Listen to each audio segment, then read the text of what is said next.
Was the YF-23 actually a better airplane than the YF-22? Let's find out.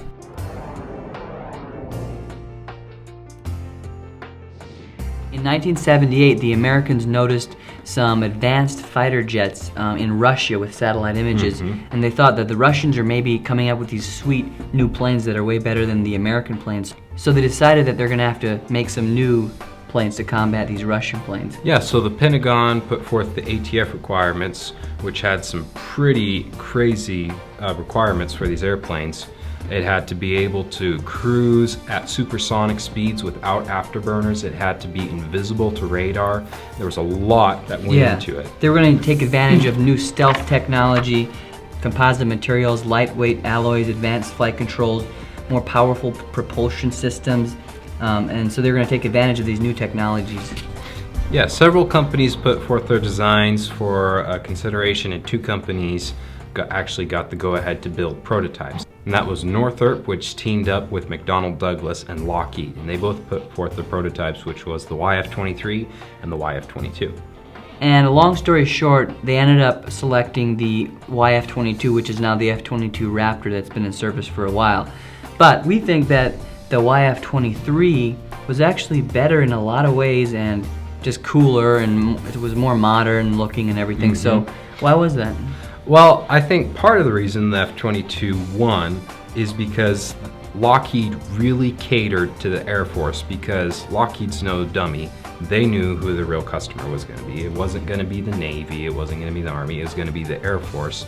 And the Air Force just really wanted a souped up F-15. Northrop was really thrusting themselves towards the ATF's requirements. And if you put both airplanes side by side and you look at the numbers, the YF-23 actually fit the ATF's requirements better. Really? But even before the prototypes were complete, the Soviet Union fell, and the immediate threat was not right there. So they didn't need these planes as much as there was before. The original reason was to try to combat the Soviets, but now that the Soviet fell, there wasn't the demand for them? Or? Yeah, and the F-22 was more maneuverable, which traditional fighter pilots of the era liked. It also seemed like it could be better upgraded. The YF-23 was a pretty set in concrete design, which couldn't be upgraded as easily, and the F-22 was slightly cheaper. The YF-23 did not have thrust vectoring, which is something that the YF-22 did have.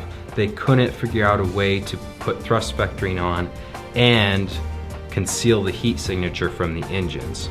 But in spite of all that, the YF-23 could achieve a 60-degree high alpha without thrust vectoring. Lockheed definitely had the more maneuverable fighter, and if you put both airplanes side by side and then you put them to their previous stealth counterparts, the B-2 bomber and the F-117, you can definitely see the relation they have with the particular company. Northrop with kind of the bubbly, flat, like the triangle. B2. Yep.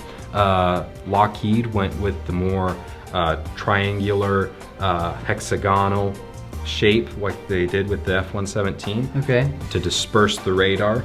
Interesting. That was the main requirement with these airplanes, was stealth. Wow.